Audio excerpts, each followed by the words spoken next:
warahmatullahi wabarakatuh. Perkenalkan, saya Dea Nanda dari kelas 4C dengan NIM 2402940 dari program studi S1 Keperawatan. Di sini, saya akan membuat video terkait tata cara membuat website menggunakan aplikasi Exam.pp, Notepad++, dan juga menggunakan bantuan AI yaitu ChatGPT. Video ini dibuat untuk memenuhi tugas mata kuliah Sistem Informasi dan Teknologi dalam Keperawatan.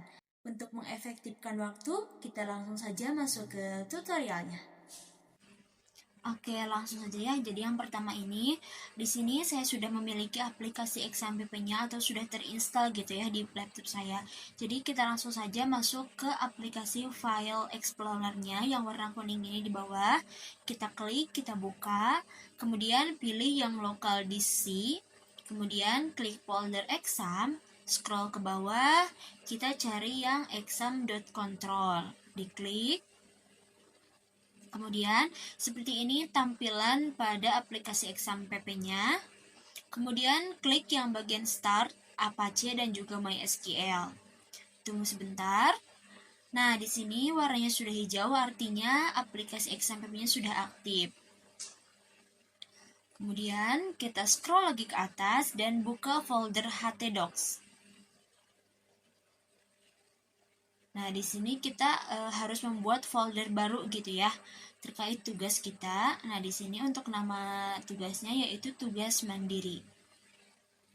Kemudian bisa di-close dulu file explorer-nya dan kita masuk ke aplikasi Google Chrome. Kita ketik di sini localhost php/myadmin. Kemudian di-enter. Dan seperti inilah tampilan pada localhost php/myadmin. Setelah terbuka, kita buka tab baru dengan membuka aplikasi ChatGPT. Nah, kemudian di sini kita tinggal pastekan saja form yang sudah kita buat. Tunggu sebentar. Nah, di sini nanti kode-kode codingnya akan keluar sendiri. Nah, kemudian di sini kita harus membuat nama terkait database-nya. Nah, untuk namanya sendiri kita harus sesuaikan ya dengan ChatGPT. Di sini untuk namanya yaitu rs_sederhana.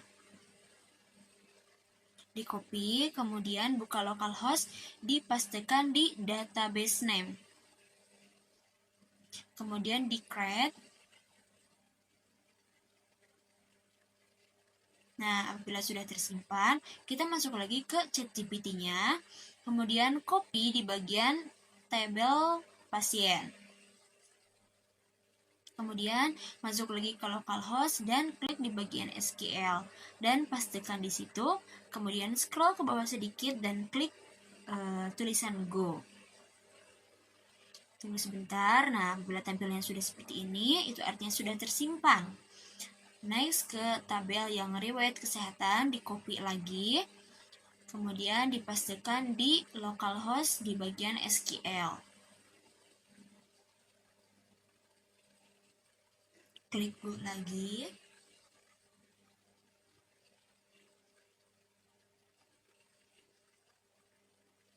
Kemudian di bagian tabel rawat inap, di copy.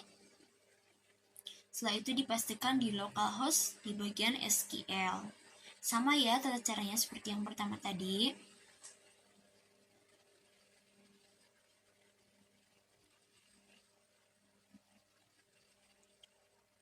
Oke, di sini sudah ada tabel terkait pasien, rawat inap, dan juga riwayat kesehatan.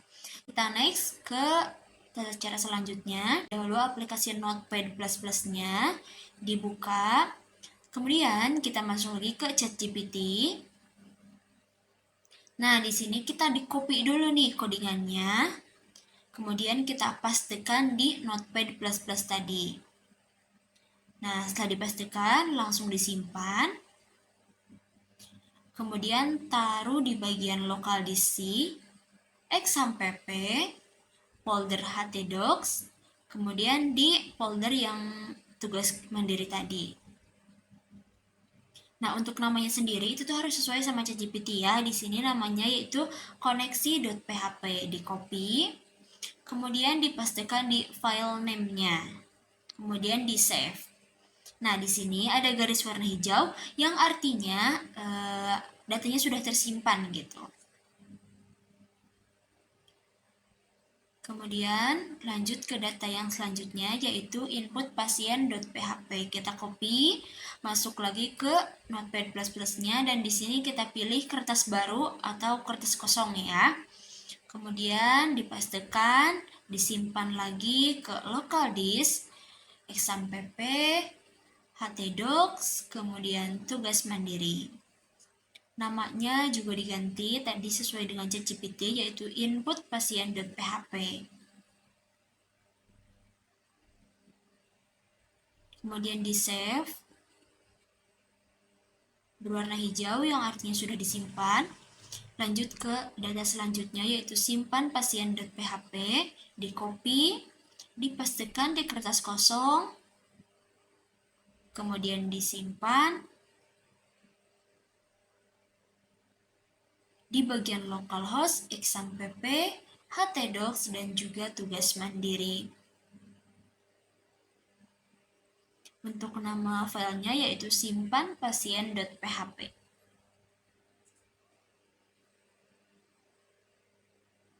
Kemudian di save.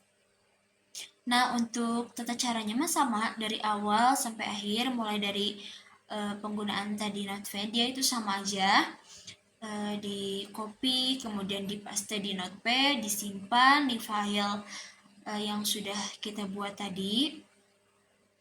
Lakukan cara ini sampai si data yang di ChatGPT itu sudah tersimpan semua gitu.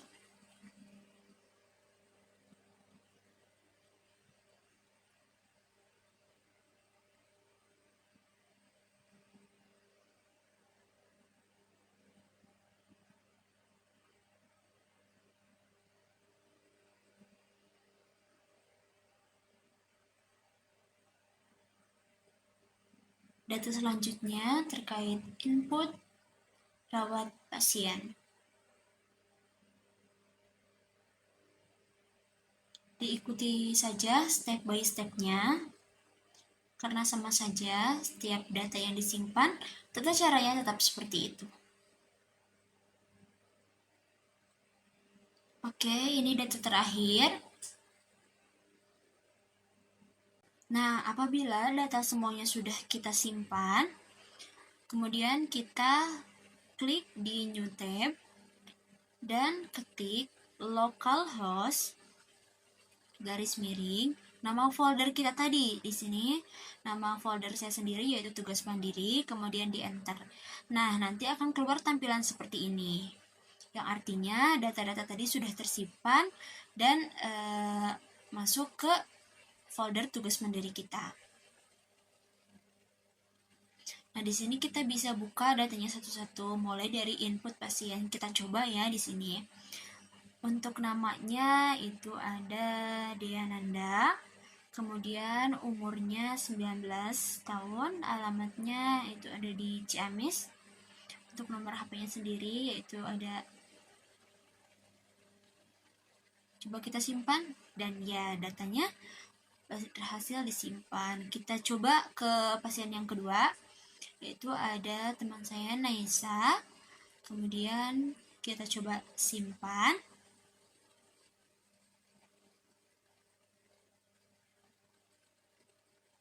dan berhasil. Kemudian kita coba di yang data input rawat inap, ID pasiennya kita cantumkan, ruangannya ruangan melati 1, tanggal masuknya tanggal 28, kemudian tanggal keluarnya tanggal 1 Mei. Kita simpan dan data rawat inap tersimpan. Kita coba sekali lagi.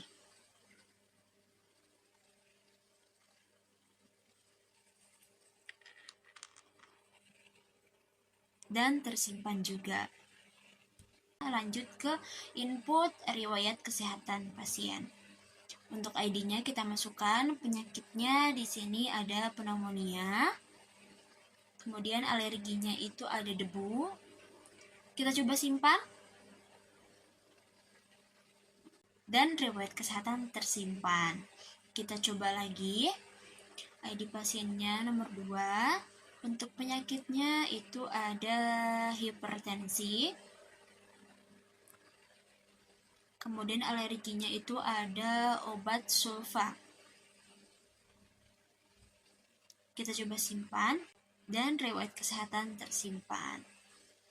Nah, kalau misal udah kita coba masukkan datanya, kita masuk ke web yang tadi yaitu localhost phpMyAdmin. Di sini kita bisa cek data yang tersimpan atau data yang sudah kita masukkan tadi. Kita lihat di bagian pasien. Di sini sudah ada, yaitu di bagian Diananda dan juga ada Naisa. Kemudian dirawat inap. Tadi sudah ada ya di ruang melatih 1 dan 2. Kemudian pasiennya ada pasien 1 dan juga pasien 2. Kemudian di riwayat kesehatan itu ada tadi pneumonia dan juga hipertensi. Jadi dengan kita memasukkan data yang tadi sudah bisa kita lihat ya daftar penyakitnya, daftar pasien yang masuk, daftar pasien yang dirawat inap. Jadi mempermudah kita sebagai calon perawat atau bahkan sebagai perawat untuk memasukkan data pasien yang ada di rumah sakit. Seperti itu. Baik, mungkin cukup sekian terkait pemaparan video mengenai cara pembuatan website menggunakan aplikasi XMPP, Notepad++, dan juga menggunakan bantuan AI yaitu ChatGPT. Semoga video ini bisa bermanfaat untuk semuanya dan saya memohon maaf apabila selama penjelasan dan pemaparan banyak kesalahan dan kekurangan baik dalam ucapan maupun dalam tingkah laku saya sendiri.